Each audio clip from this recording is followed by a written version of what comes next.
Normal और abnormal, क्या periods के दौरान हमें करना चाहिए, नहीं करना चाहिए, फीमेल को क्या कॉम्प्लिकेशंस आती हैं, मेल्स को क्या कॉम्प्लिकेशन आती है और क्या पीरियड्स में करना नॉर्मल होता है, किस तरह के प्रिकॉशंस को यूज करना है और फीमेल खुद से क्यों आगे आके बोलती हैं कि लेट्स डू इट, सारी डिटेल में बात करूंगी। मैं हूं आपकी अपनी डॉक्टर नेहा मेहता, काउंसलर।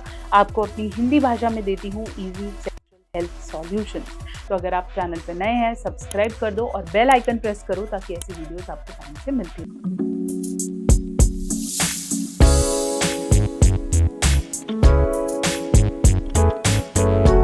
हम बात कर रहे थे पीरियड सेक्स। महिलाओं में वैसे तो पूरे महीने हार्मोन्स बदलते रहते हैं, तो हम बोलते हैं कि एकदम से एजिटेशन आ जाना या फिर बॉडी चेंजेस आ जाना। पीरियड्स के दौरान तो डेफिनेटली मूड स्विंग्स होते हैं, लेकिन प्री मेंस्ट्रुअली पीरियड्स आने से जस्ट पहले भी काफ़ी सारे मूड स्विंग्स फीमेल एक्सपीरियंस करती है और अजीब सा बॉडी गो थ्रू करती है। तो आपको पता चल जाता है कि you are very near to your period cycle.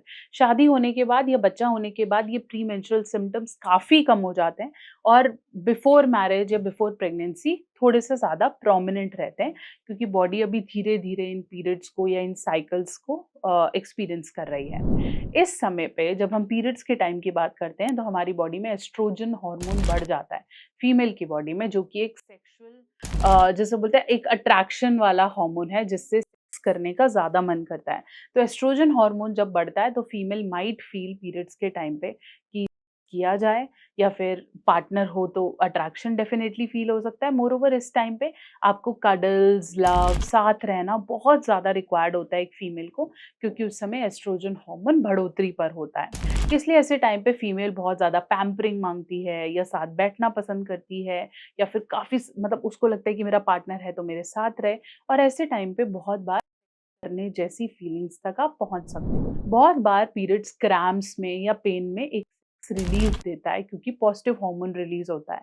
तो अगर आपका पार्टनर अलाउ करता है और अगर आप दोनों करना चाहते हैं तो ये फीमेल को भी काफ़ी रिलैक्सिंग हो सकता है, बट एब्सोल्युटली ये पर्सनल चॉइस पे निर्भर करता है। साइकोलॉजिकली भी अगर मैं बात करूं तो पीरियड्स जब हो रहे होते हैं तो प्रेगनेंसी के चांसेस बिल्कुल निल हो जाते हैं। तो अगर आप पीरियड्स के दौरान कर रहे हैं, specially on first second day, तो प्रेगनेंसी हो ही नहीं सकती। तो अगर आप पूरा महीना स्ट्रगल कर रहे हैं तो ये दोनों दिन, तीनों दिन आप डेफिनेटली यूटिलाइज कर सकते हैं। तो रिलीफ है from pain, from struggles, lots of love, pampering और obviously relief from having a child. So this is the major crux कि अगर आप पीरियड कर सकते हैं या नहीं। इससे रिलेटेड कोई साइकोलॉजिकल बैरियर नहीं है, कोई टेंशन नहीं है, कोई हम बोल नहीं सकते कि इससे कोई प्रॉब्लम हो सकती है, बस कुछ प्रिकॉशंस का आपने ध्यान रखना है। आशा करती हूँ मेरी वीडियो आपके बहुत से डाउट्स को क्लियर कर पाई है। नेक्स्ट वीडियो में बात करूंगी कि क्या पीरियड्स में हमें पेन किलर्स लेने चाहिए या नहीं।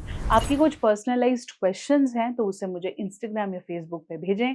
डॉक्टर नेहा ऑफिशियल मेरा हैंडल है और ब्लू टेक अकाउंट पे ही ट्रस्ट करें।